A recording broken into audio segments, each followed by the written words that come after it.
सपा रुकने पार्लियामान अवधेश प्रसाद ने बिहार चुनाव में एनडीए की जीत को लेकर बड़ा बयान दिया है। उन्होंने कहा है कि चुनाव में जमहूरियत खरीदी गई है और खवातीन के खातों में पैसे जमा किए गए। उन्होंने एसआईआर में लाखों वोट काटे जाने की भी बात कही और इलेक्शन कमीशन के रोल पर सवाल भी उठाए।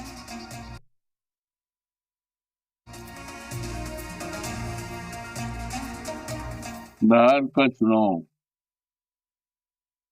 में बड़े पैमाने पर लोकतंत्र को खरीदा गया।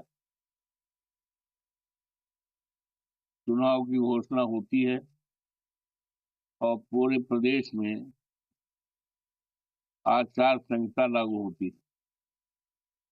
आचार संहिता लागू होने पर सरकार की तरफ से 10-10 हजार रुपए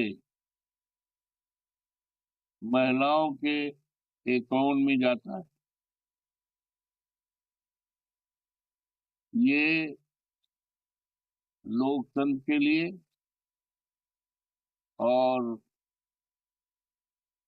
जो लोकतंत्र की जो मान्यताएं हैं, आचार संहिता की जो मान्यताएं हैं, ये सरकार द्वारा उसका खुल्लम खुल्ला उल्लंघन किया गया और इसमें चुनाव आयोग पूरी तरह से अहम भूमिका थी। चुनाव आयोग की अहम भूमिका थी, जिसके कारण इस तरह का नतीजा आया।